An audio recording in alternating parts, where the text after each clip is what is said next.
Sahabat YKB, sahabat ngulik Alkitab, kita jumpa kembali dalam program ngulik Alkitab. Pada episode kali ini kita melanjutkan ulikan dari teks kitab Wahyu, yaitu dari kitab Wahyu 13 ayat 1 sampai 18 di bawah judul Siapakah 666 itu. Siapakah 666 itu. Dan yang akan menolong kita mengulik Wahyu 13 ayat 1 sampai 18 di bawah judul Siapakah 666 itu adalah Bapak Pendeta Asigor P. Sitanggang THD. Saya sebagai pemandu percakapan Pendeta Santian Manurung. Saya mau sapa dulu Bapak Pendeta Asigor. Terima kasih atas kesediaan ya Pak. Ini bacaan yang cukup panjang, 13 ayat 1 sampai 18 dan banyak pasti yang bernats. Karena ada dua perikop digabungkan jadi satu, binatang yang keluar dari dalam laut dan juga binatang yang keluar dari dalam bumi. Kita mulai saja, Bapak Pendeta dapat memulainya dalam doa. Baik, mari kita bersatu dalam doa. Ya Allah, kami tiba dalam pembahasan bagian yang semakin sulit ini, Wahyu pasal 13 ayat 1 sampai 18. Kiranya Tuhan menolong kami, baik yang menjelaskan maupun yang menyimak, sehingga kami mengerti pesan apa yang didapat dari kedua perikop ini. Kami memohon pertolongan Tuhan, dalam nama Tuhan Yesus kami berdoa. Amin. Amin. Wahyu 13 ayat 1 sampai 18. Lalu aku melihat seekor binatang keluar dari dalam laut, bertanduk 10 dan berkepala 7. Di atas tanduk-tanduknya terdapat 10 mahkota dan pada kepalanya tertulis nama-nama hujat. Binatang yang kulihat itu serupa dengan macan tutul, kakinya seperti kaki beruang, dan mulutnya seperti mulut singa. Naga itu memberikan kepadanya kekuatannya, tahtanya, dan kekuasaannya yang besar. Lalu tampaklah kepadaku satu dari kepala-kepalanya seperti kena luka yang membahayakan hidupnya, tetapi luka yang membahayakan hidupnya itu sembuh. Seluruh dunia heran lalu mengikut binatang itu. Mereka menyembah naga itu karena ia memberikan kekuasaan kepada binatang itu. Mereka menyembah binatang itu sambil berkata, "Siapa yang sama seperti binatang ini? Siapa yang dapat berperang melawan dia?" Kepada binatang itu diberikan mulut yang penuh kesombongan dan hujat. Kepadanya diberikan juga kuasa untuk melakukannya 42 bulan lamanya. Lalu ia membuka mulutnya untuk menghujat Allah, menghujat namanya, kemah kediamannya, dan mereka yang tinggal di surga. Ia juga diperkenankan untuk berperang melawan orang-orang kudus dan untuk mengalahkan mereka. Kepadanya diberikan kuasa atas setiap suku, umat, bahasa, dan bangsa. Semua orang yang tinggal di bumi akan menyembahnya, yaitu setiap orang yang namanya tidak tertulis sejak dunia dijadikan di dalam kitab kehidupan dari anak domba yang telah disembelih. Siapa bertelinga hendaklah ia mendengar. Siapa yang ditentukan untuk ditawan, ia akan ditawan. Siapa yang ditentukan untuk dibunuh dengan pedang, ia harus dibunuh dengan pedang. Yang penting di sini ialah ketabahan dan iman orang-orang kudus. Lalu aku melihat seekor binatang lain keluar dari dalam bumi dan bertanduk dua sama seperti anak domba, dan ia berbicara seperti seekor naga. Seluruh kuasa binatang yang pertama itu dijalankannya di depan matanya. Ia menyebabkan seluruh bumi dan semua penghuninya menyembah binatang pertama yang telah sembuh dari luka yang membahayakan hidupnya. Ia mengadakan tanda-tanda yang dahsyat, bahkan ia menurunkan api dari langit ke bumi di depan mata semua orang. Ia menyesatkan mereka yang tinggal di bumi dengan tanda-tanda yang telah diberikan kepadanya untuk dilakukan di depan mata binatang itu. Ia menyuruh mereka yang tinggal di bumi supaya mendirikan patung untuk menghormati binatang yang luka oleh pedang, namun yang tetap hidup itu. Kepadanya diberikan kuasa untuk memberikan nyawa kepada patung binatang itu, sehingga patung binatang itu berbicara juga dan bertindak begitu rupa, sehingga semua orang yang tidak menyembah patung binatang itu dibunuh. Ia menyebabkan semua orang, kecil atau besar, kaya atau miskin, merdeka atau hamba, diberi tanda pada tangan kanannya atau pada dahinya, dan tidak seorang pun dapat membeli atau menjual selain mereka yang memakai tanda itu, yaitu nama binatang itu atau bilangan namanya. Yang penting di sini ialah hikmat. Siapa yang bijaksana, baiklah ia menghitung bilangan binatang itu, karena bilangan itu adalah bilangan seorang manusia, dan bilangannya ialah 666. Di ayat 18 ini kita pakai jadi judul siapakah 666 itu. Dan sebelum sampai ke sana, di segmen yang pertama itu saya mulai dengan lalu aku melihat seekor binatang keluar dari dalam laut, bertanduk 10 dan berkepala 7, dan seterusnya. Siapa binatang itu yang dimaksud Pak Pendeta. Ya, baik. Terima kasih Bu Pendeta Santi. Rekan-rekan sekalian, pasal 13 dipanjang sekali, dan karenanya di segmen pertama saya akan menjelaskan sebagai semacam pengantar di beberapa ayat awal ya. Di pasal 13 ini ada gambaran binatang yang ada kayak dua sisi, menakjubkan gitu, gambarannya menakjubkan, tapi pada sisi yang lain menakutkan. Namun ini memang sebetulnya karakteristik dari kitab-kitab apokaliptik. Kitab-kitab apokaliptik banyak beredar di masyarakat Israel kuno, Yahudi kuno pada waktu itu, dari mulai yang disebut dengan intertestamental period itu sekitar kurang lebih 4 abad itu. Di situ muncullah banyak kitab apokaliptik. Kalau yang di dalam Alkitab kita di PL hanya ada Daniel, kalau di PB hanya ada Wahyu. Tapi di antara keduanya di masa itu ada misalnya kitab Henokh, ada kitab Baruch, dan kitab-kitab yang lain yang memang bicara tentang apokaliptisisme. Apokaliptisisme ini adalah salah satu karakteristik atau bagian dari eskatologi. Eskatologi itu bicara akhir zaman, tapi secara khusus apokaliptisisme itu adalah kalau dia dibilang eskatologi yang apokaliptik, berarti ada pergantian dunia yang lama kepada dunia yang baru. Jadi ini kosmik sifatnya begitu. Nah, karenanya memang tidak bisa tidak, sedikit banyak kita mesti berkata bahwa gambarannya kurang lebih mirip, sangat imajinatif begitu ya. Yang kita tahu binatang-binatang yang disebut ini bukan binatang real, bukan binatang nyata. Misalnya diceritakan ada naga yang berdiri yang di pasal 12 sudah disebutkan. Kemudian di pasal 12 ayat 17. Kemudian dari situ muncul binatang keluar dari dalam laut. Kepalanya ada 10, tanduknya ada kepalanya 7, tanduknya yang 10. Dan bisa dibayangkan kepalanya 7, tanduknya 10, ini kan nggak equal ya. Di mana tanduknya, di mana kepalanya gitu. Kalau satu kepala 2 kan 14 gitu. Kemudian di tanduknya ada mahkota. Ini juga agak aneh. Mahkotanya di tanduk bukan di kepala gitu ya. Kalau yang benar itu kan di kepala. Ini dia punya tanduk, kemudian ada mahkota. Jadi kalau kepalanya 7 gitu, berarti kan ada yang 2, ada yang tidak gitu ya. Jadi tidak equal, tidak seimbang. Nah, kemudian di situ dicantumkan lagi setelah gambarannya yang menakjubkan sekaligus menakutkan, dikatakan lagi ada semacam kata-kata atau nama-nama yang dituliskan di kepalanya yang sifatnya seperti penghujatan begitu ya, nama-nama hujat begitu. Nah, dituliskan di kepalanya gitu, nama-nama penghujatan. Ini jelas berarti kalau gitu tidak mungkin mewakili Allah, tidak mungkin mewakili Kristus begitu ya.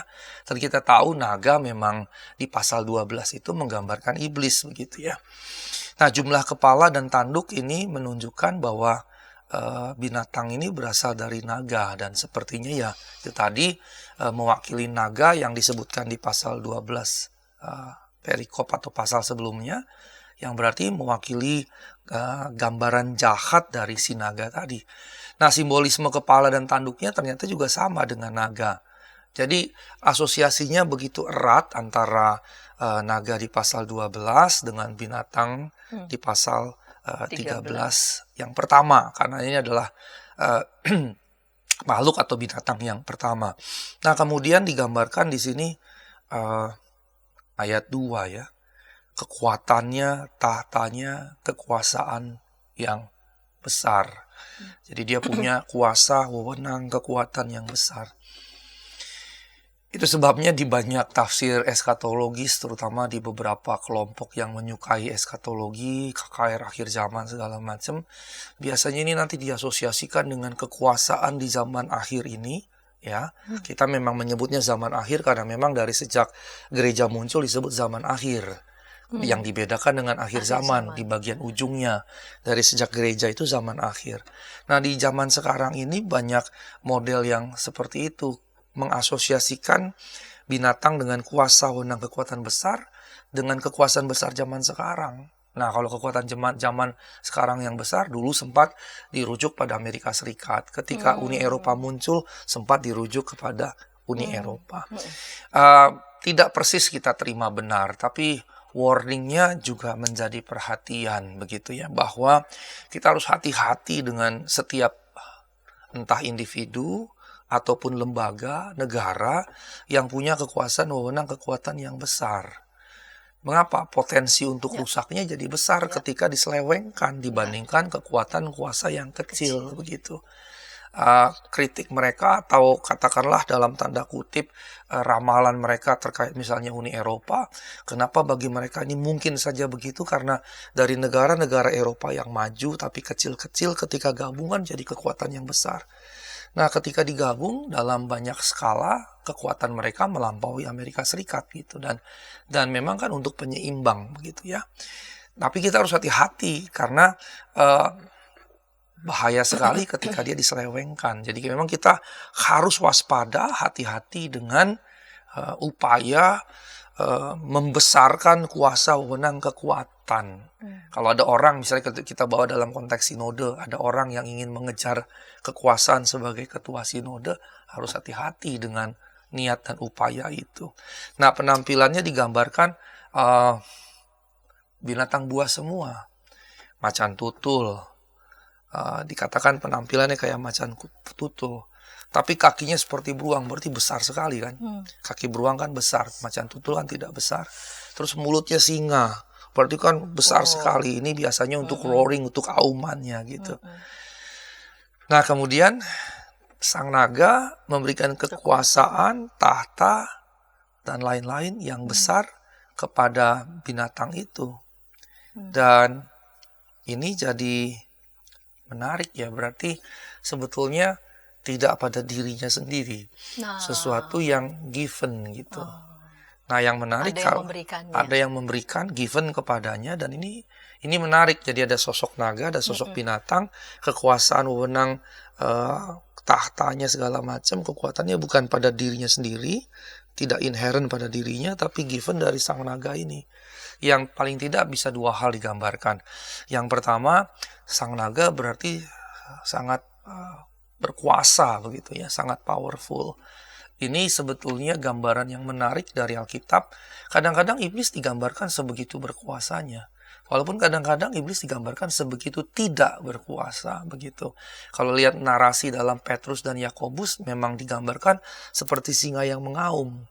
Tapi kalau di dalam perjanjian baru, Yesus misalnya dengan mudahnya mengalahkan godaan iblis dan nampak seperti remeh sekali menghadapinya gitu. Bahkan di bagian yang lain dikatakan iblis sudah jatuh seperti bintang jatuh.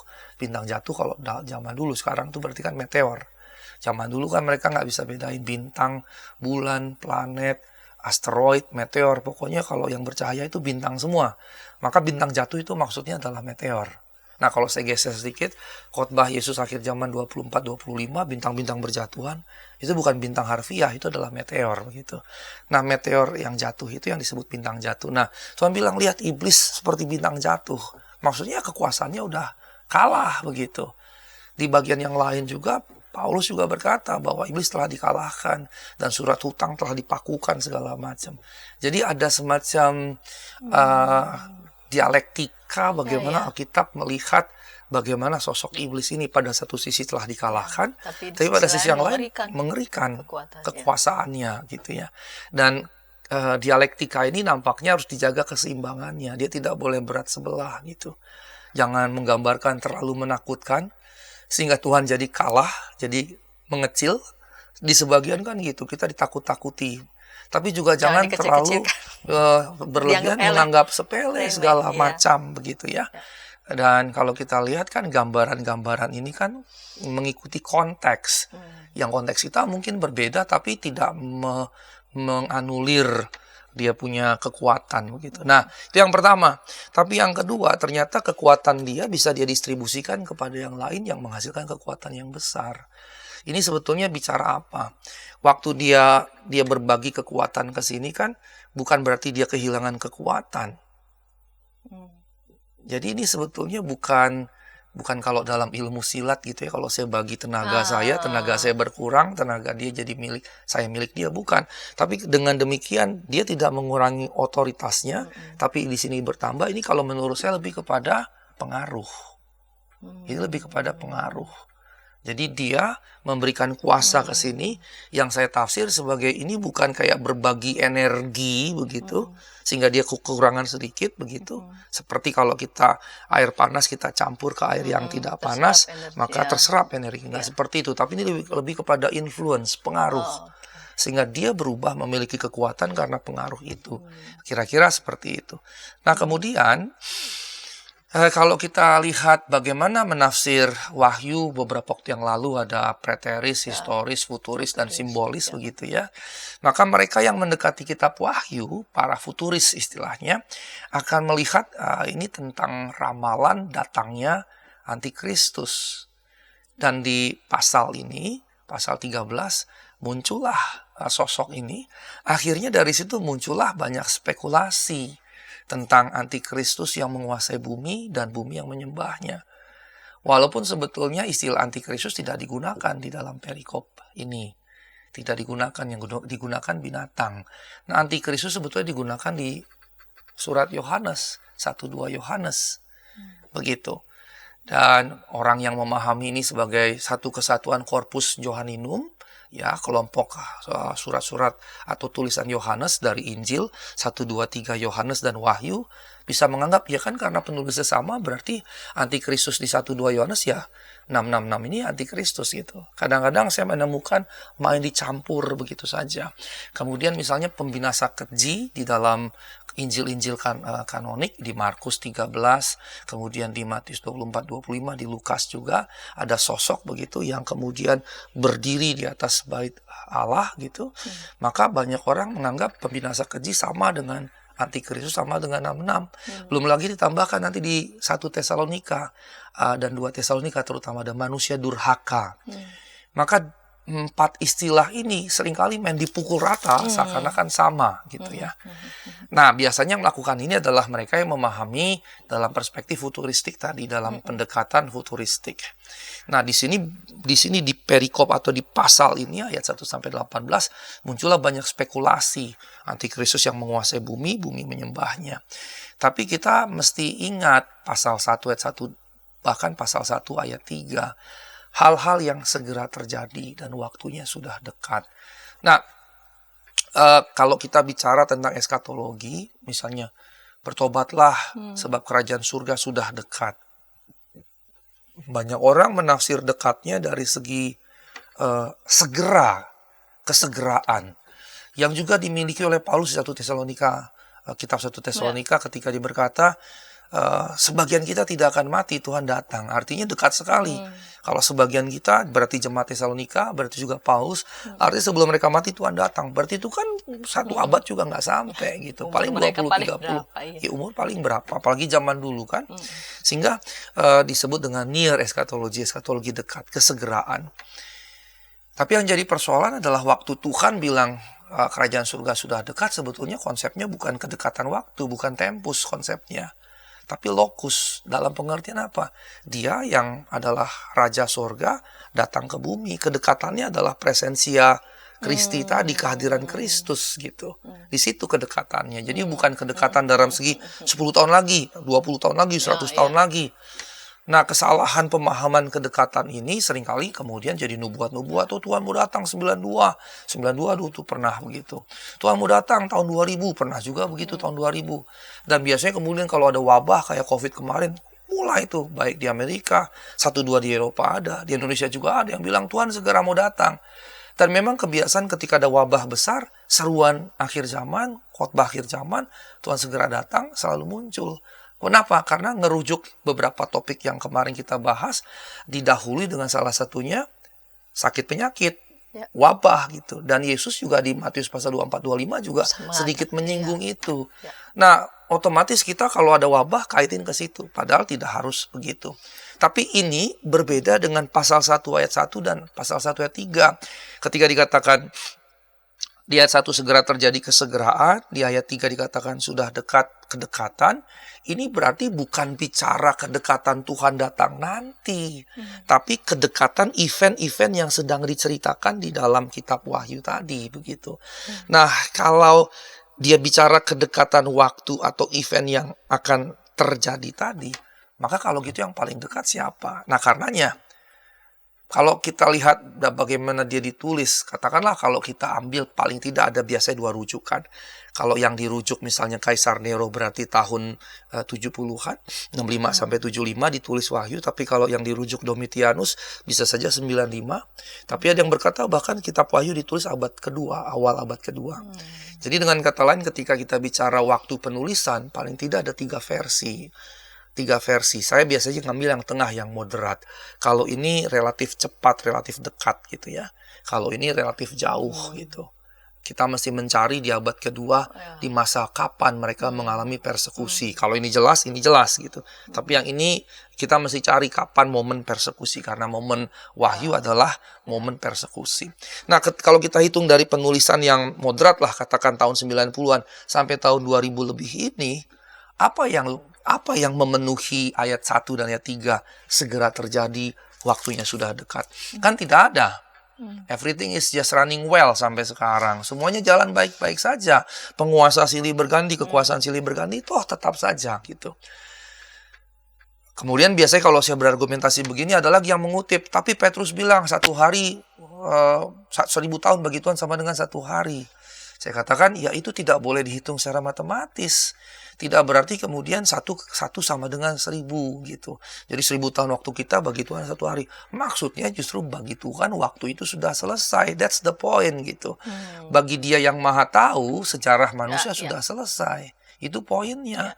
Bukan kemudian kita kalkulasi secara matematis.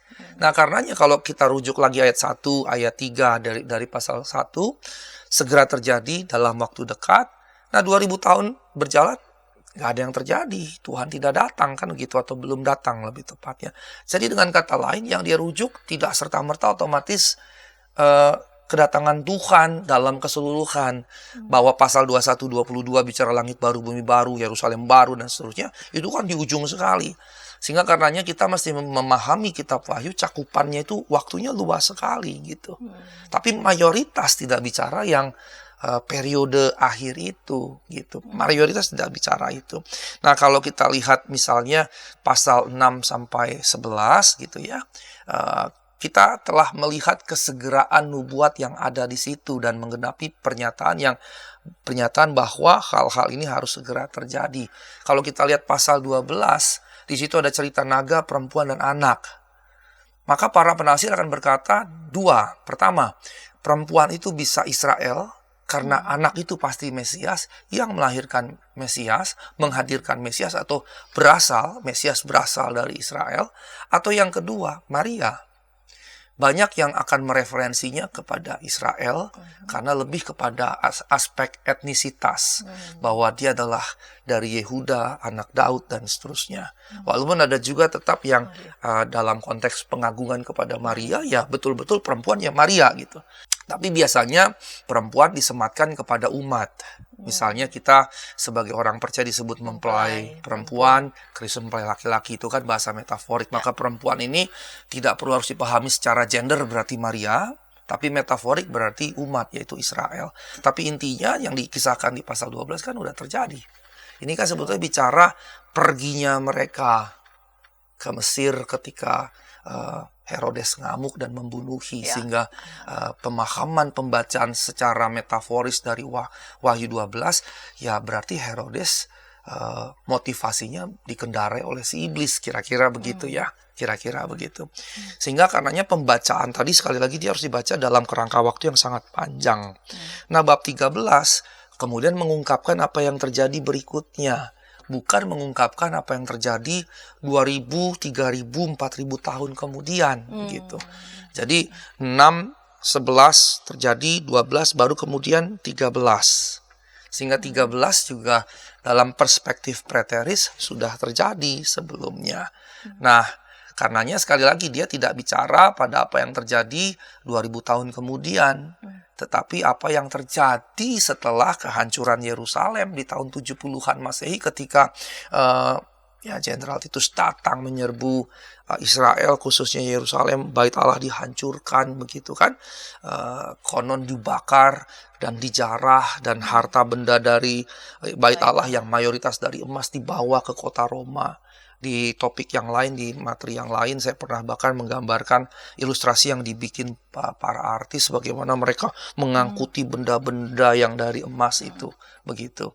Nah, karenanya dia bicara ke situ. Dan sepanjang materi yang saya mau sampaikan, topiknya sebetulnya adalah preteris gitu. Nah, kalau kita lihat gambaran binatang ini berasal dari rujukannya kepada kitab Daniel. Supaya apa?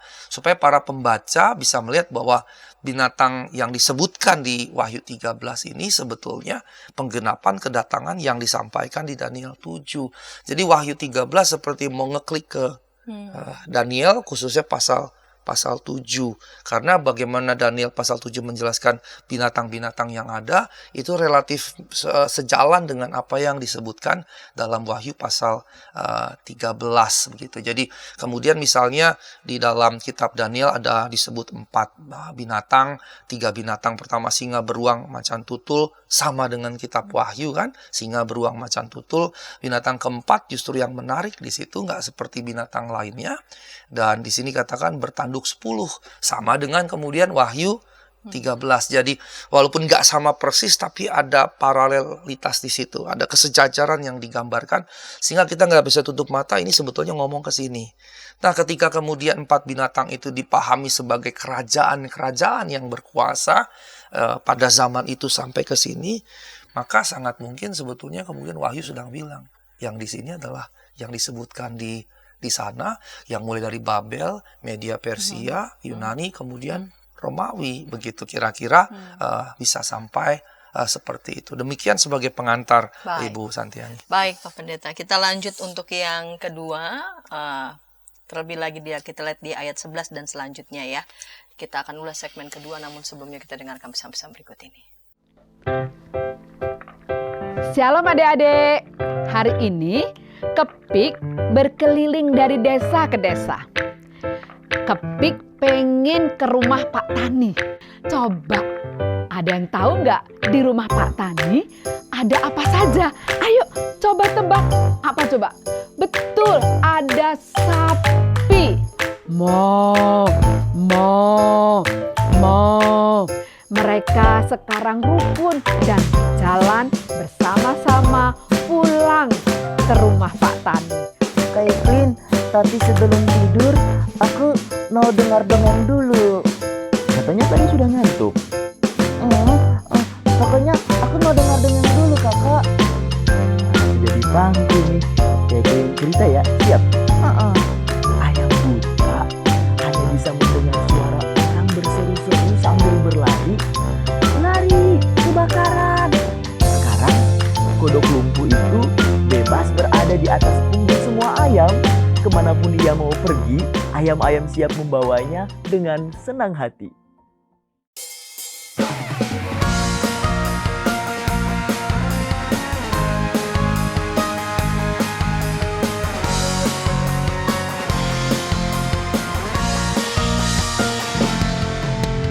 Hormat pada orang tua, menyayangi binatang, rajin ke sekolah minggu, selalu giat belajar, tidak membedakan orang, semua dijadikan sahabat, dipercaya oleh guru-guru di sekolah.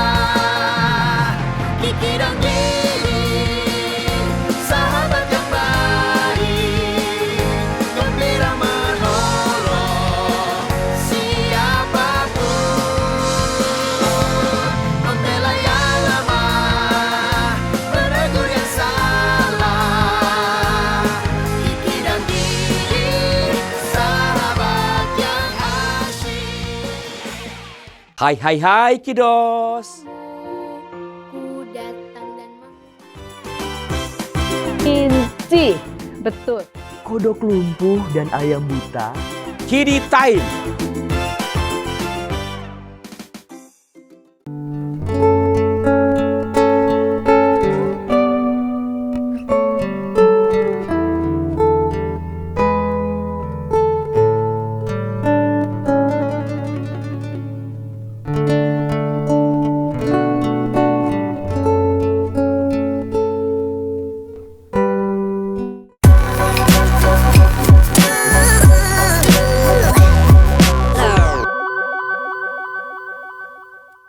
Sahabat YKB, Sobat Ngulik, kita masih di program Ngulik Alkitab dan pada episode kali ini kita mengulik Wahyu 13 ayat 1 sampai 18 dengan judul Siapakah 666 itu, dengan narasumber Bapak Pendeta Asigor P. Sitanggang TSD. Kita memasuki segmen kedua. Saya mengajak sahabat-sahabat berinteraksi di kolom komentar yang sudah tersedia.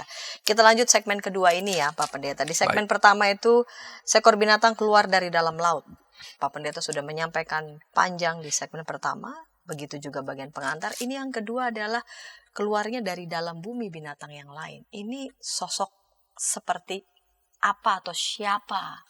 Baik, terima kasih Bu Pendeta Santi. Di bagian yang pertama tadi, di perikop pertama ayat 1 sampai 10 ada binatang pertama keluar dari laut. Kemudian binatang kedua ayat 11 sampai 18 di dua ayat pertama diceritakan ayat 11-12 keluarnya dari dalam bumi gitu ya. Dan ini menarik karena yang satu dari laut, satu dari dalam bumi. Kedua-duanya ya dari bumi tengah ini, begitu, bumi tengah. Dan yang menarik tidak disebutkan dari surga atau surga-surga, karena Inggrisnya heavens dan biasanya Yunaninya juga bentuknya jamak uranois gitu ya.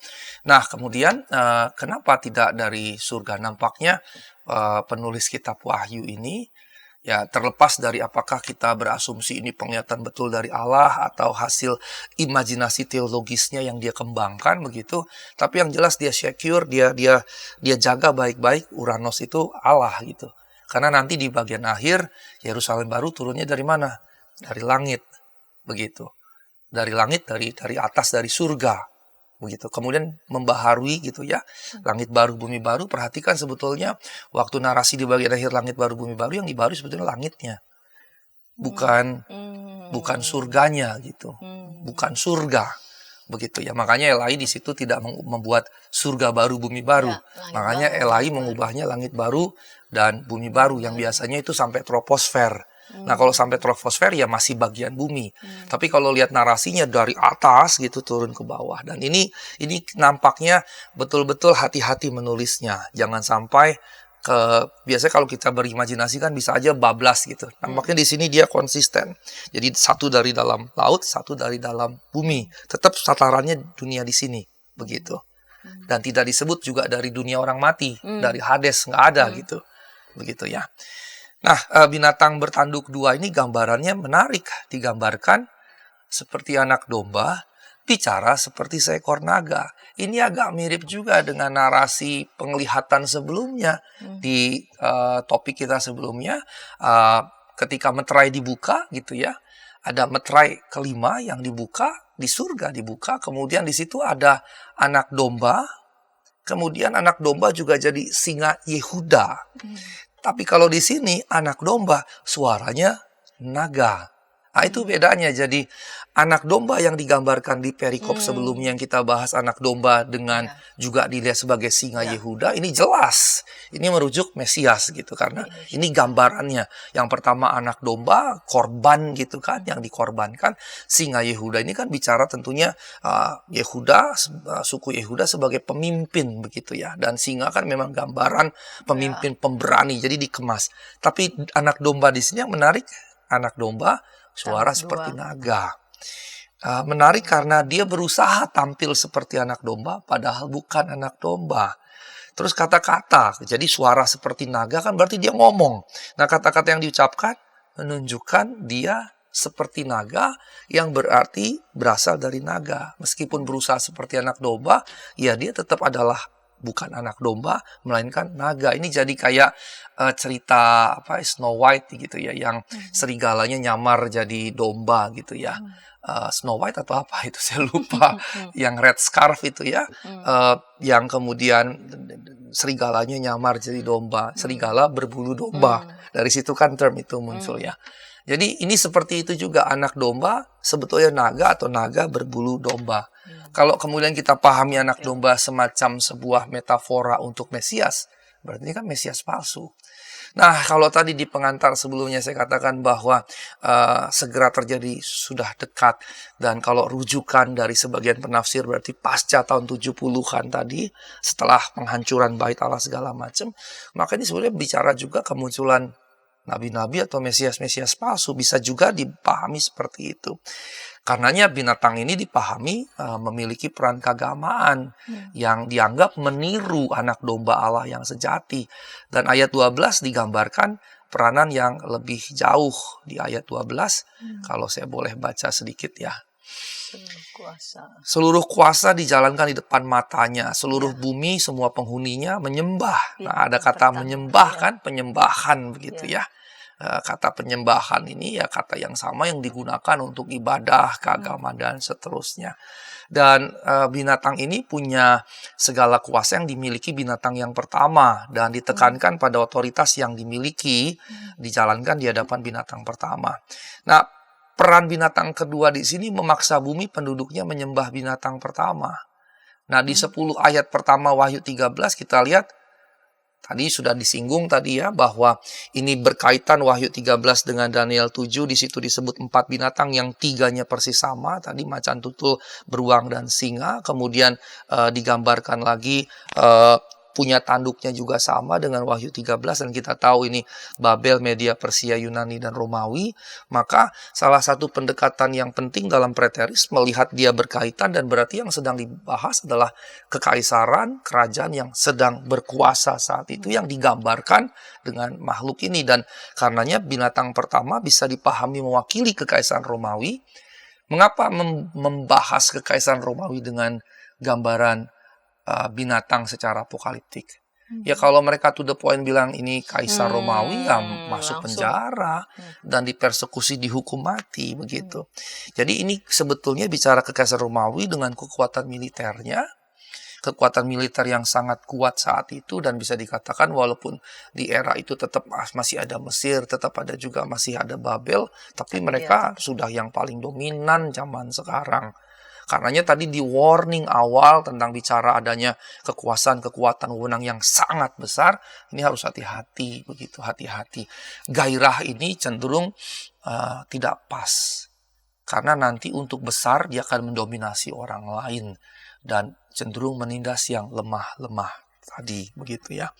Dan ini mewakili kekaisaran Romawi dengan kekuatan militer, politik, dan para kaisar yang menghujat Allah dan umat Allah. Kita ingat misalnya salah satu kaisarnya membuat patung dan kemudian disuruh menyembah, bahkan menyebutnya sebagai Domine et Deus Noster, Tuhan dan Allah kita begitu. Jadi semua orang dalam kekaisarannya disuruh menyembah itu. Jadi sebetulnya ketika dipaksa itu yang tadi kita baca, ya salah satunya merujuk kaisar yang memaksa. Kaisar yang dengan, menurut saya juga lumrah ya. Bayangkan kalau saya sebagai seorang yang kekuasaan saya tak tertandingi, pasti saya ngerasa seperti Allah kan. Siapa yang berani ngelawan saya, mati. Saya jadi serasa seperti Allah gitu. Tapi kalau Allah yang begitu kan Allah yang keji. Karena Allah yang dengan kekuasaan otoriter, kekuasaan yang menindas, kekuasaan yang menghakimi, menghukum, bahkan membunuh begitu. Sementara Allah yang digambarkan tadi kan anak domba kelu sekaligus singa Yehuda kan gitu. Gambarannya kan begini. Tapi kalau gambar ini anak domba yang suaranya seperti naga. Nah, jadi dengan kata lain memang ini yang mau dirujuk begitu. Nah, mereka para kaisar ini punya otoritas kekaisaran, memaksa orang menyembah. Dalam konteks perikop ini menyembah binatang. Maka ini bisa diwujudkan sebagai entah kepada ritus dewa-dewinya mereka, atau bahkan pada titik tertentu kaisarnya sendiri menganggap dirinya dewa. Dan bukan cuma 1-2, cukup sering begitu. Dan menurut saya secara psikologis ini wajar. Karenanya memang adalah tepat, tidak boleh ada satu orang pun punya kekuasaan yang absolut begitu.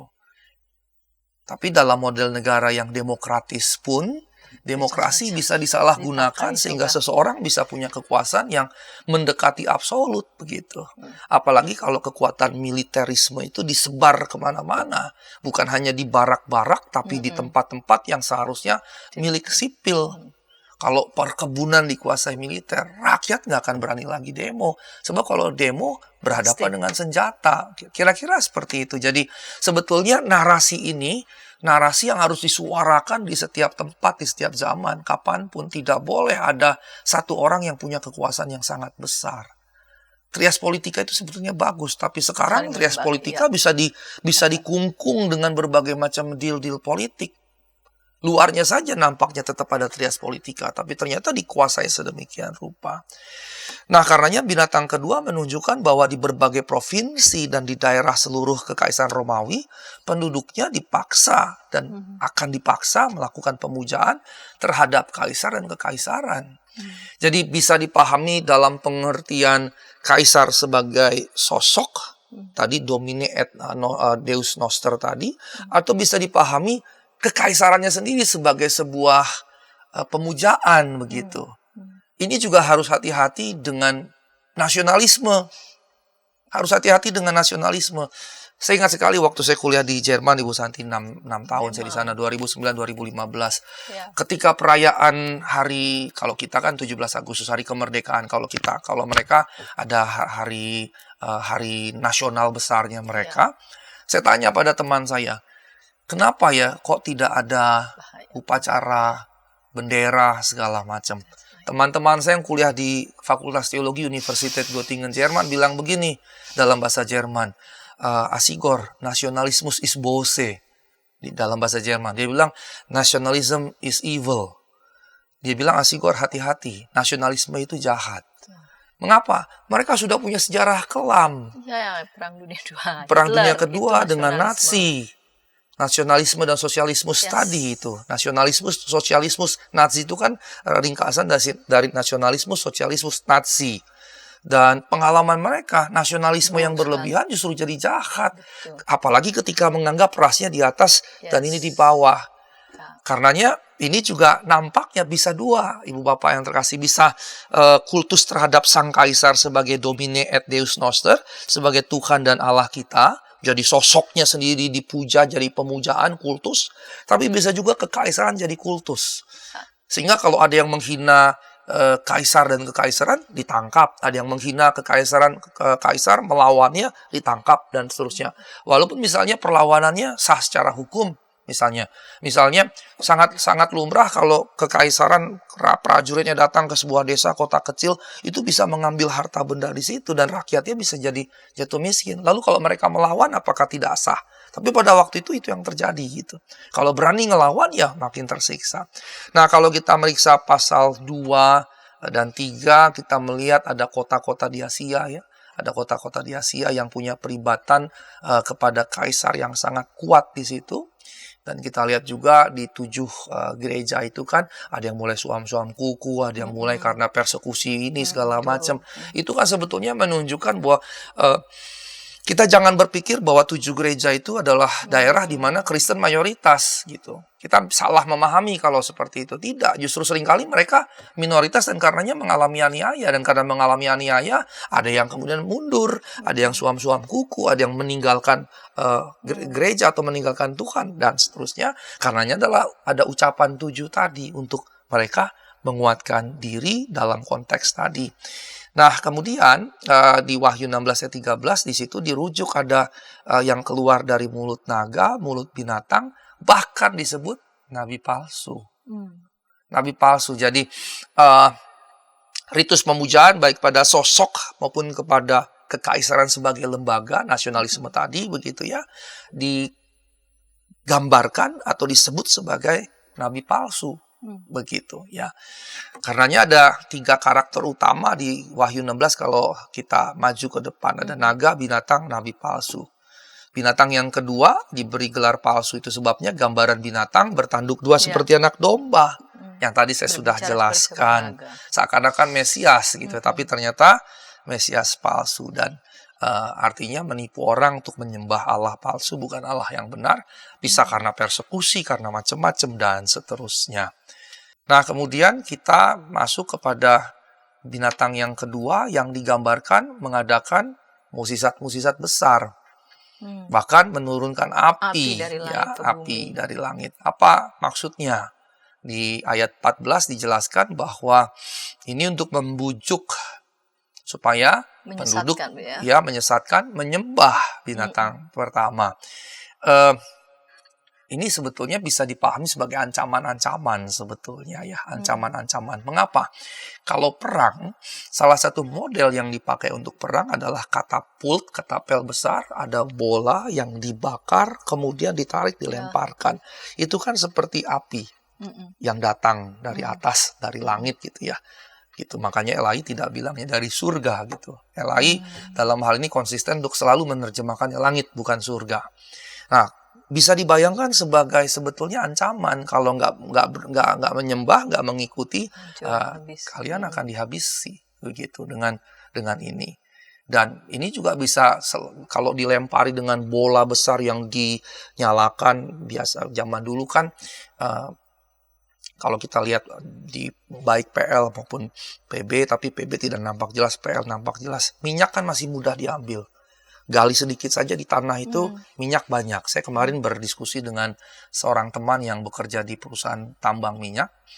Dulu katanya juga zaman Belanda di banyak daerah di Indonesia itu cuma gali beberapa meter langsung dapat minyak. Tapi karena sudah dibor sekian lama, disedot, akhirnya ya mesti gali cukup dalam gitu. Nah pada waktu itu juga gitu. Jadi gampang sekali membuat senjata itu maksudnya. Poinnya adalah membuat senjata dengan katapult besar, taruh bola yang dibakar, terus dilempar sehingga orang yang dituju, desa yang dituju itu dapat dengan, dia betul dapat mudah di bumi hanguskan. Jadi ini seperti kayak ancaman, bahwa itulah ancaman dari mereka supaya kemudian kita mengikut mereka, menyembah, dan seterusnya. Nah, tanda-tanda ini digunakan untuk membujuk dan untuk menyerukan kepada masyarakat untuk memberikan hormat, penghormatan, penyembahan kepada kaisar dan kekaisaran. Jadi kalau dari cerita-cerita ini, dan kalau kita memahaminya secara preteris, kita akan menemukan betapa mengerikannya mereka ketika mereka berada di persekusi ini. Kita kan punyanya sisa-sisa warisan sejarah yang masih tersimpan, walaupun tidak detail, tidak panjang lebar, karena pada waktu itu toh kita belum berkembang banyak begitu. Tapi narasi Wahyu sebetulnya menggambarkan secara ilustratif betapa menderitanya mereka gitu. Ini kan menggambarkan inilah yang mereka alami sebetulnya begitu. Nah, kemudian kalau kita bergerak lebih jauh, ada lokasi Asia Kecil yang disebutkan di dalam Wahyu. Asia Kecil nampaknya jadi pusat peribadahan kaisar, ibadah kekaisaran. Akhir abad pertama, setiap kota dari 7 gereja tadi ada kuil di situ yang didedikasikan untuk menyembah dewa-dewa kaisar. Begitu, dewa-dewa dalam konteks ini berarti Romawi begitu ya. Kita juga tahu di situ ada semacam keimaman atau imamat dari ritus-ritus dari agama-agama kekaisaran begitu. Kemudian juga ada yang disebut Komune Asia. Ini semacam dewan yang mewakili kota-kota besar di provinsi Asia Kecil ini, yang tugasnya mempromosikan kultus kekaisaran. Nah, yang luar biasa sebetulnya ketika kita melihat Wahyu, kita juga melihat konteks pada masyarakat kekaisaran saat itu dan bagaimana ini bekerja begitu. Ternyata sistematisasinya luar biasa, sistemik sekali begitu. Jadi tiap kota punya anggota yang kemudian ada perwakilan di provinsi yang mana tugas mereka mempromosikan kultus kekaisaran dan warga negara. Ya, termasuk juga warga negara di sini, ada yang memang warga negara kayak Paulus karena kelahiran, ada warga negara yang beli seperti kepala penjara Filipi, tapi ada juga yang sebetulnya dimaksudkan penduduk yang menjadi bagian dari wilayah yang diokupasi, dikuasai, dijajah oleh kekaisaran Romawi. Jadi serta-merta penduduk ini pun wajib taat pada kekaisaran Roma. Bahkan sebetulnya mereka punya less privilege gitu, punya hak yang jauh lebih rendah dibandingkan warga negara yang karena kelahiran. Makanya kan Paulus waktu di penjara berani bilang kepada penjara Filipi, apakah kamu boleh menghukum warga negara Rom tanpa sidang, tanpa mengadili? Terus dia bilang, Anda warga negara Rom? Ya. Terus dia bilang, saya beli warga negara Rom, beli dengan mahal. Paulus bilang, aku karena kelahiran, yang menunjukkan warga negara kelahiran lebih tinggi, warga negara beli, baru orang-orang lain. Nah, orang-orang lain ini yang less privilege tadi, yang hak-haknya jauh lebih kecil sehingga lebih tertindas. Termasuk diantaranya siapa ya, orang-orang Kristen, baik yang ada di luar Israel maupun yang ada di dalam Israel, begitu. Sehingga di era yang tadi saya sebut, Domitianus misalnya, yang dia menyebut dirinya sebagai Tuhan dan Allah kita, Domine et Deus Noster tadi, menjadi mengerikan sekali begitu. Dan Paulus kemudian menyebut sosok-sosok ini sebagai manusia durhaka. Dan dia bilang nanti akan datang, tapi sekarang sudah ada. Dan karenanya dia dalam perikop ini menjelaskan bahwa sosok yang dimaksud adalah ini. Nah, karenanya di 2 Tesalonika Paulus menyebutkan siapa orang yang dimaksud. Dan karenanya ini memang bisa kita simpulkan adalah kekuatan penipuan yang dimiliki oleh Kekaisaran Romawi, yang dirujuk juga oleh Paulus tadi dengan manusia, istilah manusia durhaka dan seterusnya. Dan Paulus bilang sebelum Tuhan datang, ini akan datang. Ini maksudnya ya kultus-kultus yang berbasis pada kekaisaran Romawi tadi. Nah, rekan-rekan yang terkasih, kita akan lanjut di sesi berikutnya mungkin ya. Oke, terima kasih Pak Pendeta Sigor. Kita akan lanjut di segmen yang ketiga. Terlebih judul pada episode kali ini, siapakah 666 itu? Pak Pendeta Sigor mencoba untuk membuka pelan-pelan dari mulai segmen pertama, 2, lalu kemudian kita akan membuka misteri sudah ditandai di judul ini di segmen ketiga. Namun sebelumnya kita dengarkan pesan-pesan berikut ini. Shalom adik-adik. Hari ini Kepik berkeliling dari desa ke desa. Kepik pengen ke rumah Pak Tani. Coba, ada yang tahu nggak di rumah Pak Tani ada apa saja? Ayo coba tebak. Apa coba? Betul, ada sapi. Mo. Mereka sekarang rukun dan jalan bersama-sama pulang ke rumah Pak Tani. Kak Evelyn, tapi sebelum tidur aku mau dengar dongeng dulu. Katanya tadi sudah ngantuk. Pokoknya aku mau dengar dongeng dulu kakak. Jadi pangku nih. Kayak cerita ya, siap? Ayam buta hanya bisa mendengar suara orang berseru-seru sambil berlari. Lari, kebakaran. Sekarang kodok lumpuh itu bebas berada di atas punggung semua ayam. Kemanapun dia mau pergi, ayam-ayam siap membawanya dengan senang hati.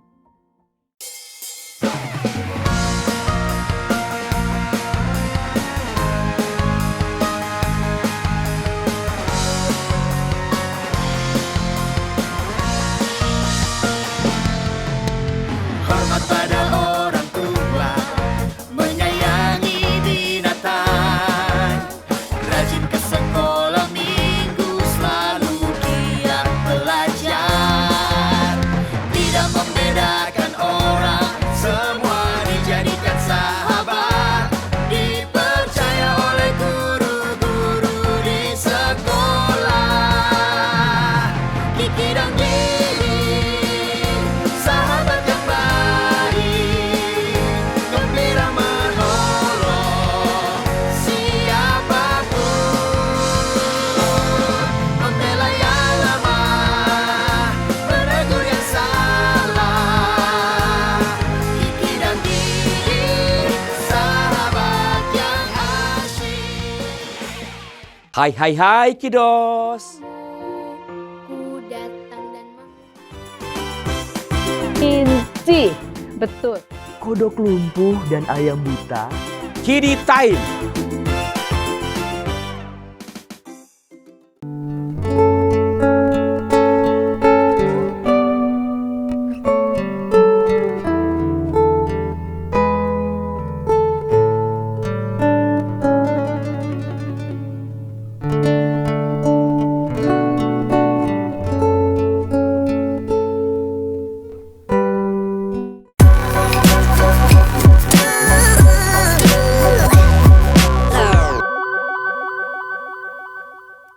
Sahabat YKB, Sobat Ngulik Alkitab, senang masih bersama dengan kami dalam program Ngulik Alkitab. Kita mengulik Wahyu pasal 13 ayat 1 sampai 18 di bawah judul Siapakah 666 itu. Kita masuk ke segmen yang ketiga ini. Baik Pak Pendeta, kita lanjut di segmen yang ketiga ini. Pelan-pelan udah mulai dibuka sedikit-sedikit. Sampai nanti siapakah 666 itu. Mari Ya, Pak Pendeta. baik. Ibu Bapak yang terkasih, Yohanes dalam kitab Wahyu punya gambaran di sini bagaimana yang sedang dan akan terjadi dari pemujaan kaisar dan juga pemujaan kepada kekaisaran. Tadi saya sudah jelaskan ada dua kemungkinan model kultus ini, baik pada sosok figur sang kaisar yang wajar dengan kekuasaan yang besar secara psikologis akan membawanya memahami dia sebagai dewa begitu, tapi juga pada model nasionalisme yang luar biasa begitu ya, dan cenderung jadinya rasistik juga begitu. Nah, kemudian di ayat 14 tadi disebutkan ada penyembahan itu, dan kemudian yang disebut dengan nabi palsu yang kemudian diperintahkan membuat patung, kemudian disuruh sembah, dan ini sebetulnya bicara tentang patung kaisar yang kemudian disembah. Kemudian di ayat 15 di situ dikatakan bahwa siapa yang tidak menyembah akan dianiaya dibunuh. Ini mirip dengan Daniel 3 ketika Nebukadnezar membuat sebuah patung besar dan kemudian meminta orang menyembah patung, yang nggak sembah dihukum mati, dibakar begitu ya. Termasuk ketiga teman Daniel yang menolak itu dibuang dalam api. Nah, Domitianus di Efesus juga membuat patung yang kolosal, yang besar begitu. Dan seluruh provinsi Asia Kecil diwajibkan untuk berpartisipasi. Di Pergamus, kota-kota lain juga didirikan altar kekaisaran yang menunjukkan adanya semacam dekrit untuk kaum sipil berpartisipasi dalam perayaan menghormati kaisar.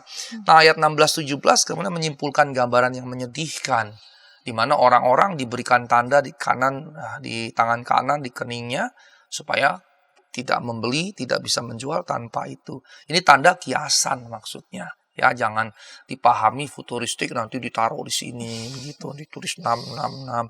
Nah, itu konyol kalau yang seperti itu. Dengan teknologi zaman sekarang nggak perlu dicoret atau diapain begitu. Dengan teknologi zaman sekarang ini sudah bisa terdeteksi, bahkan bola mata juga sudah terdeteksi, dan teknologi akan terus berkembang gitu. Nah, kalau akhir zamannya masih sekian waktu lagi, pada saat itu kan teknologi udah jauh lebih berkembang.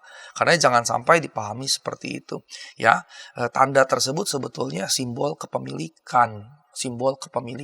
Dia menjadi bagian dari kekaisaran Roma. Begitu, itu yang dimaksudkan. Kalau di Alkitab kita misalnya disebutkan hamba-hamba Allah ditandai dengan meterai Allah. Misalnya Efesus 1:13-14, barang siapa percaya kepada Kristus, Roh Kudus dimeteraikan dalam hatinya.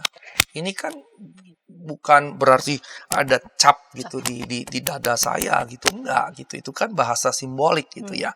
Nah, hamba-hamba Allah, orang-orang percaya diberikan tanda yang menunjukkan mereka adalah milik anak domba. Nah, kemudian mereka diberikan tanda bahwa mereka adalah milik binatang. Tanda ini bukan literal, bukan maksud literal tadi, tapi sebetulnya lebih kepada referensi terkait sejarah. Akan ada satu masa kalau mereka tidak tunduk pada pemujaan kaisar atau pengorbanan kaisar, tidak diizinkan berpartisipasi dalam aktivitas pasar normal begitu. Konon ada yang bilang nanti ada yang dikasih apa, dikasih kain segala macam. Lah, itu cuma semacam sebuah perkiraan, prediksi. Tapi intinya adalah keterlibatan partisipatif pada pemujaan kaisar dan juga persembahan korban kepada kaisar. Kalau tidak ikut, tidak boleh terlibat dalam kegiatan ekonomi. Dan di dalam kekuasaan kaisar Domitianus, kemudian Diocletianus, kemudian Decius, ada sertifikat yang dikeluarkan bagi mereka yang setia kepada kaisar dan berpartisipasi dalam ritual keagamaan kekaisaran begitu. Jadi ini merujuknya bukan ke depan nanti, tapi ini justru merujuk ke belakang, tapi dalam perspektif Wahyu, bicara ke depan tapi dalam waktu yang singkat sekali, dalam waktu yang dekat sekali. Mengapa dalam waktu dekat? Karena kultus itu sudah ada, dan peluang itu sudah ada karena di banyak tempat diberlakukan, maka mereka yang ada di Asia Kecil punya potensi juga akan ikut ke dalam. Jadi sedang menyampaikan ini sedang berkembang, nanti kita akan tiba ke situ. Jadi semacam warning juga begitu. Karenanya GK Bill misalnya menuliskan hanya sedikit aspek masyarakat di mana umat Kristen dapat melepaskan diri dari tekanan penyembahan kepada kaisar, dan memang terjadi begitu karena negara terkait erat dengan aspek agama, ekonomi, dan sosial tadi begitu. Nah, karenanya dari situ kenapa kemudian di ayat 18 ditutup dengan pernyataan yang menarik begitu ya. Yang penting adalah hikmat, saya kutip dari TB1 ya. Barang siapa yang bijaksana baiklah menghitung bilangan binatang itu. Karena bilangan itu adalah bilangan seorang manusia dan bilangannya ialah 666. Kita pakai judul dengan angka 666 sebetulnya untuk mempermudahkan. Dalam teks Yunani yang lebih mudah, salah satunya TR, Textus Receptus, memang dipakai 3 huruf, di mana huruf itu mewakili angka 600 dan 60 dan 6, yaitu angka chi, xi, dan sigma. Huruf chi dalam bahasa Yunani itu hi, tapi tulisnya seperti X, tapi bacanya hi. Nah, hi itu 600. Jadi, dalam baik Ibrani maupun bahasa Ibrani maupun bahasa Yunani, setiap huruf itu menyimbolkan angka tertentu. Nah, huruf hi, kita bacanya KHI, hi, misalnya digunakan untuk Kristos gitu ya, Kristos. Kalau di Inggris kan jadi CH, tapi bacanya bukan ceh, tapi keh. Nah, hi itu 600. Kemudian xi, X, nulisnya seperti angka 3 terus ada ekor di belakang seperti ular. Xi itu 60, terus terakhir S, sigma. Nah, sigma itu 6. Karenanya banyak orang memahaminya dengan angka dalam Latin 666. Dalam lebih tepatnya angka numerik Arab ya, karena 66 itu numerik Arab. Nah, diringkaskannya begitu, tapi kalau teks Alkitab Yunani, PB Yunani yang lebih tua, ya, yang dipakai bukan angka, tapi memang huruf, yaitu exakosioi, exekonta, X.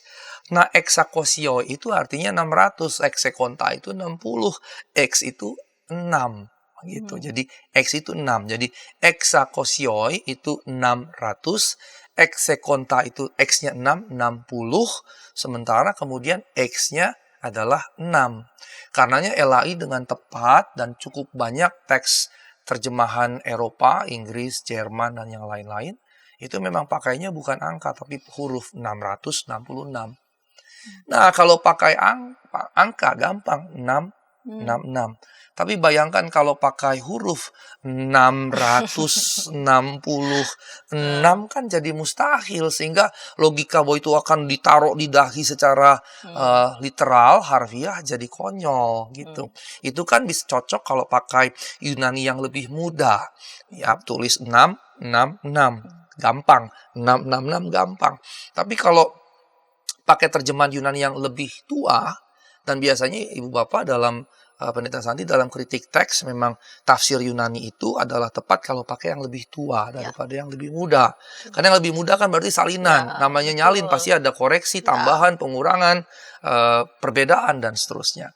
Maka karenanya banyak penerjemah di dunia, Indonesia, Jerman, Belanda, Inggris, pakainya huruf, yaitu 666, karena teks Yunani tuanya exakosioi, exekonta, X. Nah, bagi banyak orang ayat ini menyebabkan kesulitan, dan akhirnya muncullah ya secara bombastik berjuta penafsiran. Seperti yang tadi kita sudah pelajari dalam pembelajaran ini, harusnya dipahami secara simbolis. Kecuali, jadi maksudnya gini, kalau penggunaan angka-angka dalam wahyu itu mesti digunakan secara simbolis, kecuali kalau konteks menuntut yang sebaliknya. Kalau konteks memang memaksudkan memang angka itu tidak simbolis. 12 suku Israel, 12-nya tidak simbolis misalnya. Tapi kalau 144.000 orang Israel, maka itu tidak berarti harfiah gitu. Begitu ya, itu kan sebenarnya 12 kali 12 kali 10 kali 10 kali 10 yang menggambarkan keseluruhan bangsa Israel akan diselamatkan secara lengkap. Dan itu bukan bicara orang yang akan masuk surga, karena sedikit sekali yang masuk surga kalau seperti itu. Nah, begitu juga dengan ini 666 harus dipahami secara simbolis. Yohanes di sini memberitahu kita secara pasti harus dipahami secara simbolis. Mengapa? Yang penting ialah hikmat. Udah dikasih warning begitu. Barang siapa yang bijaksana, baiklah menghitung bilangan binatang itu. Jadi bilangannya harus dihitung. Berarti harus ada penghitungan, kalkulasi begitu. Nah, pertanyaannya, apa yang dilambangkan secara simbolis dengan angka 666? Nah, salah satu jawaban yang lebih populer adalah Nero Kaisar.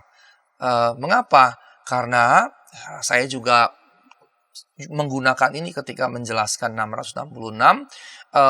Nero Kaisar kalau ditulis dalam alfabet Ibrani, seperti tadi saya katakan bahwa huruf-huruf itu mewakili angka tertentu. Kalau Nero Kaisar kemudian dituliskan dalam huruf Ibrani dan dihitung jumlah angka dari tiap huruf itu, maka jumlahnya 666. Kan tadi jelas, barang siapa bijaksana hendaklah menghitung bilangan orang. Jadi bilangannya dihitung, dijumlahkan maksudnya. Maka kalau Nero Kaisar dalam Ibrani dijumlahkan 666.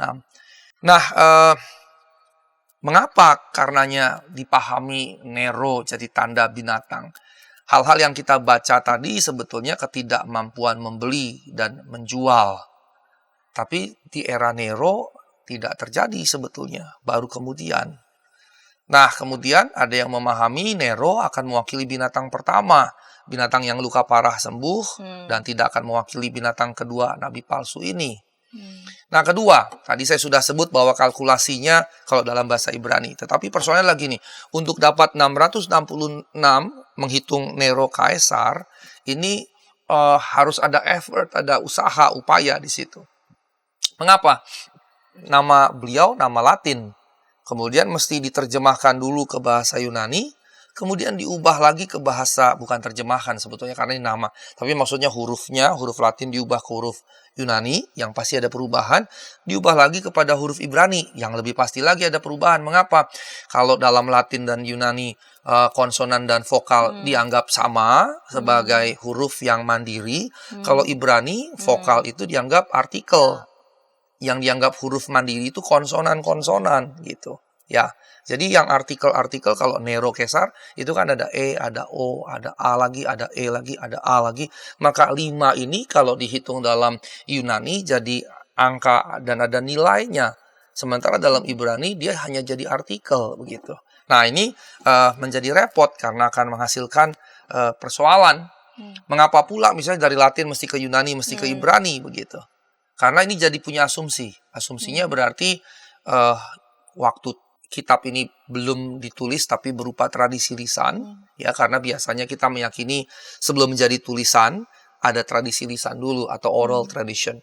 Nah, waktu oral tradition berarti asumsinya pendengar mengerti konteks dari 666 dalam bahasa Ibrani. Ketika dituliskan, maka pembaca mengerti konteks 666 ini dalam bahasa Ibrani. Padahal kalau kita lihat 7 gereja di situ, tidak satu pun ada di Israel begitu ya. Semua kota itu ada di Asia Kecil, di luar, di mana di beberapa kota yang saya jelaskan sebagian besar sebetulnya sudah bukan Yahudi Kristen tapi non Yahudi Kristen begitu. Nah, karenanya memahami 666 sebagai Kaisar Nero, maka ini jadi asumsi dan dibutuhkan pemahaman dari pembaca sebelumnya pendengar yang mengetahui bahasa Ibrani. Artinya mereka punya pengetahuan tentang gematria. Gematria ini sistem pemberian nilai numerik pada kata atau pada frasa yang tadi saya katakan ya, bahwa huruf itu ada arti angkanya dan seterusnya. Berarti pembaca diasumsikan tahu cara konversi dari angka ke bahasa Yunani, ke bahasa Ibrani, sehingga waktu baca mengerti untuk proses baliknya begitu. Nah, tidak ada angka lain dalam kitab suci yang pakai metode gematria ini. dalam kitab suci. Kalau memang itu kita terapkan ke 666, maka dialah satu-satunya angka yang kita gunakan dengan gematria itu tadi. Nah, angka 666 dapat digunakan untuk membuktikan hampir semua orang yang diinginkan oleh setiap pembelajar Alkitab. Kita bisa jadikan siapapun gitu. Kita bisa jadikan 6 nama ini untuk siapapun. Bisa misalnya untuk Domitianus dalam bahasa Yunani yang kita singkat. Bisa juga untuk Kaisar Titus. Kalau kita jumlahkan, bisa juga untuk Kaisar, Julius Caesar maksudnya. Bahkan Vespasianus.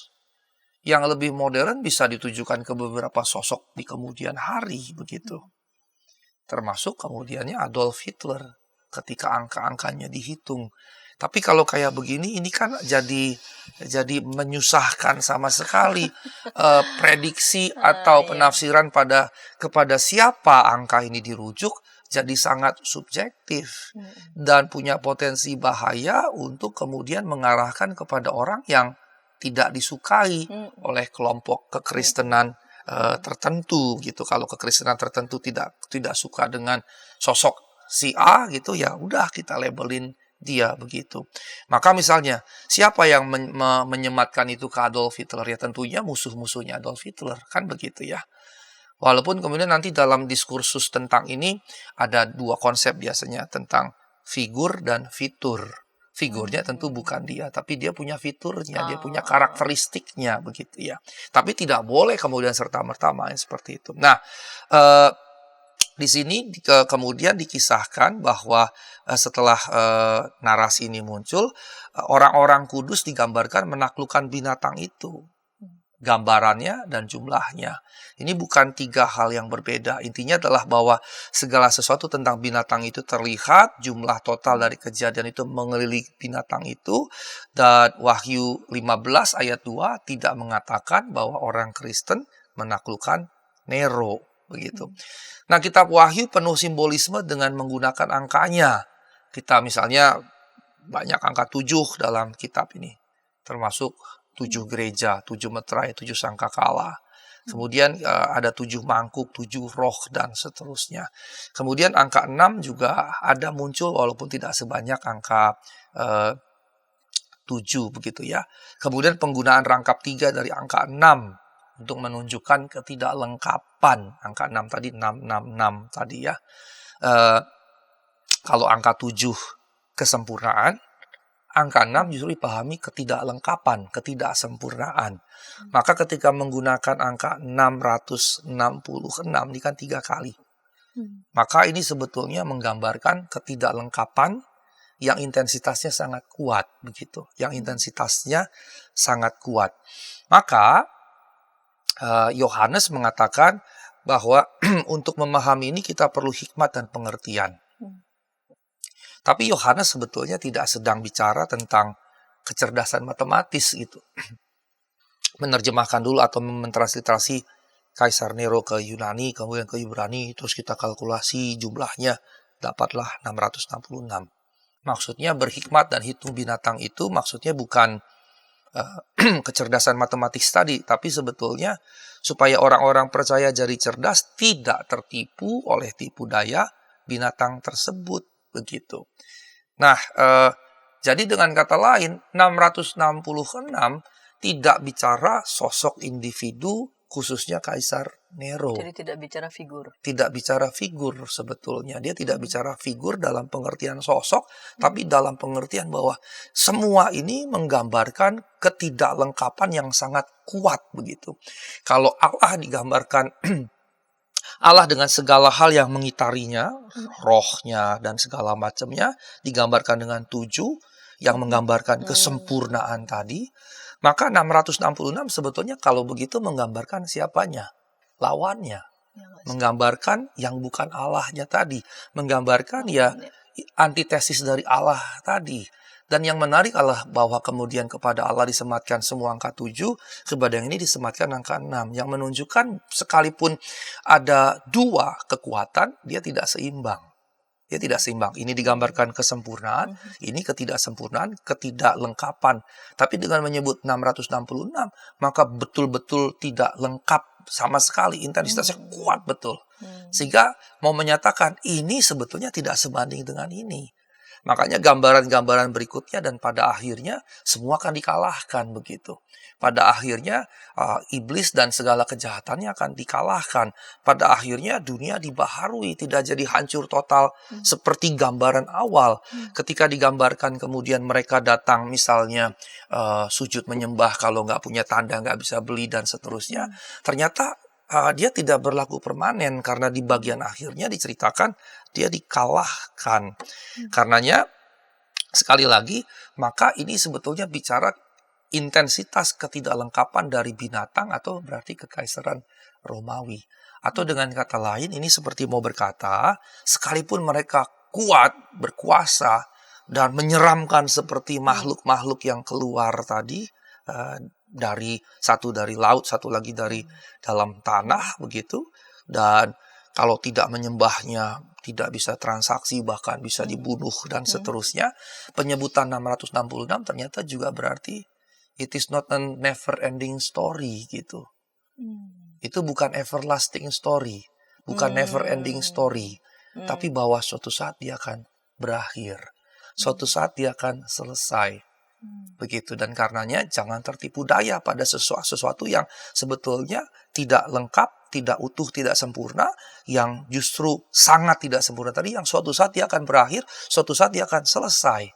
Sebab kalau ternyata suatu saat selesai, kita mengikuti dia, kita yang rugi sendiri. Begitu, yang dibandingkan kepada Allah yang di ujungnya nanti akan menghadirkan Yerusalem baru, langit baru, bumi baru, yang berarti yang tak pernah berakhir begitu. Kira-kira justru itu yang mau diperhadapkan di sini. Karenanya kemudian milikilah hikmat. Hikmat ini berarti kebijaksanaan untuk mengerti bahwa inilah tipuan-tipuan itu.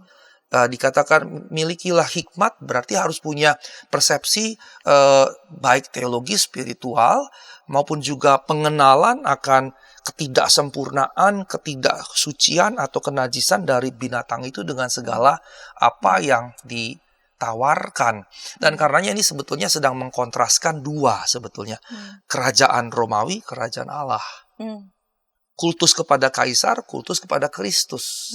Itu yang mau diperhadapkan. Jadi karenanya 666 bukan figur tertentu, tapi baik kaisar secara figur pemimpin kekaisaran maupun kekaisaran secara lembaga negara yang kemudian menghadirkan kultus yang menindas orang-orang. Jadi dia bicara ke sini sebetulnya. Jadi dibahasakan dengan angka 666.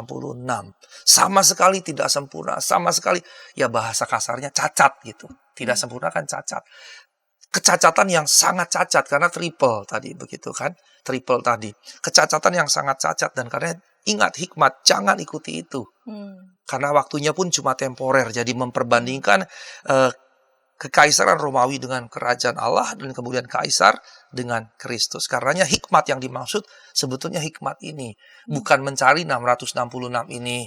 Apakah Kaisar Nero, Kaisar ini, Adolf Hitler, dan yang lain-lain. Dan kita nggak boleh terjebak pada penafsiran itu. Begitu. Walaupun juga harus hati-hati. Ini kan dituliskan oleh Wahyu dalam waktu kedekatan. Tapi kemudian dalam sisi yang lain, mungkinkah mungkinkah model seperti ini berulang? Sangat mungkin. Begitu. Sangat mungkin. Dan terakhir di bagian terakhir Wahyu kan nanti akan muncul sosok itu, tapi kan kemudian dikalahkan oleh Kristus gitu. Nah, justru itu poin dari 666. Dia tidak everlasting, nanti dia akan dikalahkan. Begitu juga sebetulnya ini semacam pernyataan profetis juga. Hati-hati kepada kekuasaan dan penguasa yang menginginkan kekuasaan yang makin besar, makin besar, makin besar. Justru dia bisa tersandung, justru menjadi alat naga tadi. Karena binatang yang muncul tadi kan sebetulnya bicara bukan naga, ada naga yang memberikan kuasa, otoritas, kewenangan, kekuatan pada dua binatang ini. Ya, pengaruh tadi gitu. Nah, karenanya harus hati-hati. Kekuasaan atau kita sebagai penguasa dalam skala nasional negara, dalam skala yang lebih kecil, daerah ataupun gerejawi, kita bisa jadi binatang-binatang yang berikutnya itu. Gitu. Ini sebetulnya warningnya. Nah, dalam konteks kehidupan Kristani kita juga kita harus hati-hati dengan ibadat palsu. Ibadat palsu di sini bukan bicara ritusnya, tapi pengalihan penyembahan dari kepada Allah di dalam Kristus kepada hal-hal lain yang jadi Tuhan, tapi Tuhan kecil. Jangan menyembah sesuatu yang lain dengan mengira bahwa melalui itu kita menyembah Tuhan. Kekayaan misalnya harus hati-hati, tapi kan saya nyumbang gereja segala macamnya. Kita harus hati-hati juga. Jangan sampai kemudian harta kekayaan jadi Tuhan kita, karena dalam konteks modern sekarang potensi itu jadi besar sekali, materialisme, kekayaan, dan seterusnya. Hati-hati ketika kemudian kita membangun ritus-ritus penyembahan, peribadahan yang palsu dengan menggantikan Allah, Tuhan Allah yang sejati dengan Tuhan Allah yang lain, yang mana kita memberikan segenap hidup kita mengabdi kepada hal-hal itu gitu. Dan ini salah satu warning dalam konteks modern, maupun juga terkait tadi ya, hati-hati dengan membangun nasionalisme yang berlebihan, yang justru punya potensi jadi jahat, karena jadi kultus. Baik penguasanya maupun kekuasaannya, dia bisa jadi kultus. Dalam konteks modern ini juga tetap bisa muncul. Kira-kira demikian Ibu Santiani. Baik, Pak Pendeta, dengan ulikan Wahyu 13 ayat 1 sampai 18 dan siapakah 666, siapakah 666 itu kita ditolong ya supaya tidak kebanyakan menerka-nerka, lalu kemudian menjadi terjatuh pada bisa saja ada figur-figur yang kita tidak suka, lalu kemudian kita lontarkan kepadanya, dan bisa saja tuduhan-tuduhan itu ya subjektif, begitu ya. Tetapi kita dibantu untuk melihat betapa ada kuasa-kuasa yang memang terlihatnya itu kuasa yang demikian besar, kuat, namun itu tidak bisa disandingkan dengan kekuatan dan kekuasaan Tuhan. Dan yang tidak sempurna ini tidak pernah menjadi, tidak akan, ceritanya itu tidak akan sampai selama-lamanya, everlasting. Dia tetap ada masanya, batasannya. Baik, Pak Pendeta, terima kasih untuk ulikan pada episode kali ini. Dan sahabat dapat, ketika setengah ini boleh memberkati sahabat dimanapun berada, sahabat dapat membagikannya kepada sebanyak mungkin orang, dan dapat menekan tombol like maupun subscribe sehingga boleh mendapatkan update dari tayangan YKB TV. Mari Pak Pendeta dapat memimpin kita dalam doa penutup. Baik, mari kita berdoa. Terima kasih untuk apa yang telah kami pelajari pada saat ini. Biarlah kami tidak terjatuh pada ibadat-ibadat palsu, pada penyembahan peribadahan yang bukan kepada Tuhan Allah yang sejati, tetapi kepada hal-hal yang lain yang ternyata juga bisa menjadi 666. Kami berdoa kiranya kami justru tidak menjadi alat seperti binatang-binatang yang menjadi alat kebuasan, alat keserakahan, alat kerakusan, alat penindasan pada orang-orang lain. Tolonglah kami, mampukanlah kami untuk dapat melakukannya. Demi nama Yesus Kristus kami berdoa dan mengucap syukur. Amin. Amin.